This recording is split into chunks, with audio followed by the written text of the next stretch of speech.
The Iran-Israel conflict is a product of decades of geopolitical maneuvering, religious differences, and ideological clashes. To understand its origins, we must journey back through history.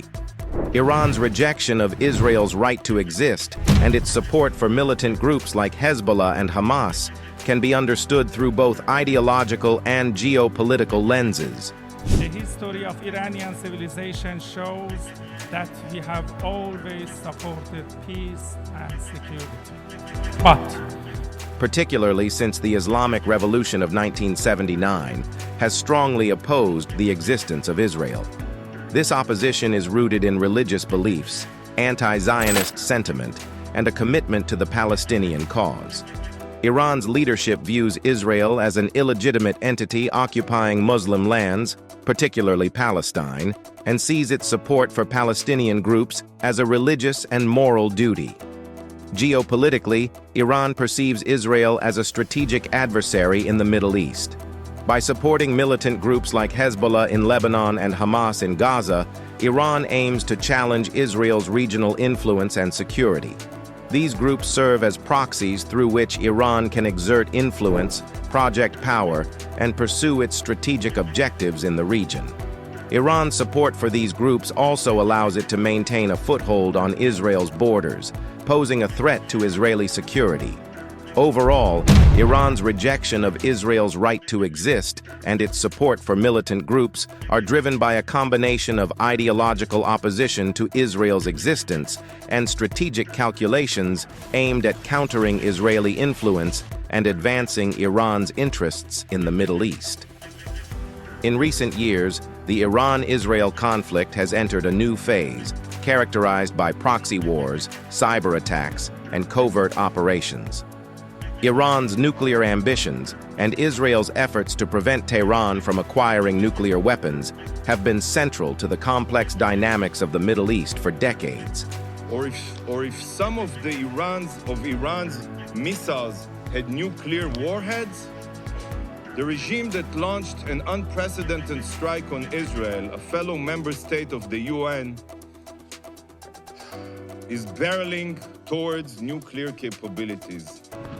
Iran asserts its right to develop nuclear technology for peaceful purposes, primarily to meet its growing energy demands and reduce reliance on fossil fuels.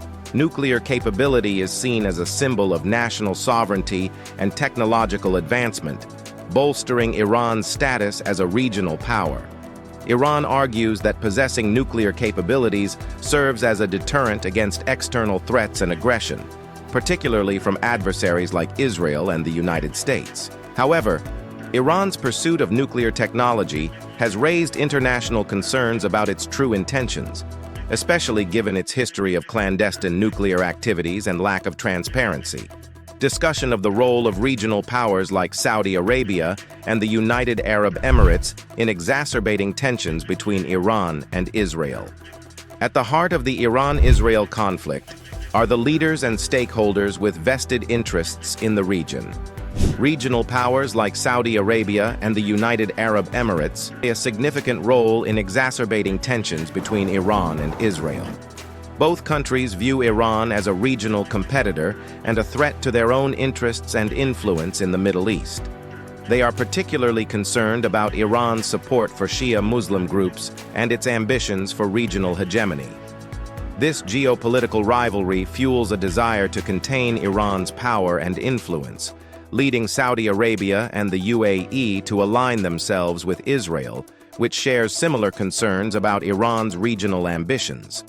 To counter Iran's influence, Saudi Arabia and the UAE engage in various activities that contribute to escalating tensions.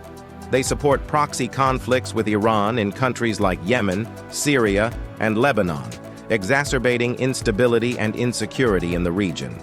Additionally, there have been reports of covert military cooperation between Israel and these Gulf states, including intelligence sharing and joint military exercises. This cooperation strengthens Israel's position in the region and increases the perceived threat to Iran. Despite the seemingly intractable nature of the Iran-Israel conflict, there are still glimmers of hope for a peaceful resolution. Diplomatic initiatives and peace proposals between Israel and Iran have included efforts by international organizations like the United Nations to foster dialogue and reduce tensions. Proposals have included calls for direct negotiations, confidence-building measures, and regional security agreements. Islamic Republic of Iran, Israel and Syrian Arab Republic to participate in this meeting. The United Nations Security Council has convened meetings to address the conflict and issued resolutions urging both sides to engage in peaceful dialogue. Additionally, third-party mediators have sought to facilitate talks and promote understanding between the two nations. Despite these efforts, deep-seated mistrust and geopolitical complexities have hindered progress toward a lasting resolution. However, diplomatic channels remain open, and ongoing dialogue offers hope for de-escalation and eventual reconciliation. As we conclude our exploration of the Iran-Israel conflict, one thing becomes clear: peace in the Middle East remains a daunting challenge. Thank you for joining me on this journey through history, politics, and geopolitics. Don't forget to like, comment, and subscribe for more content like this.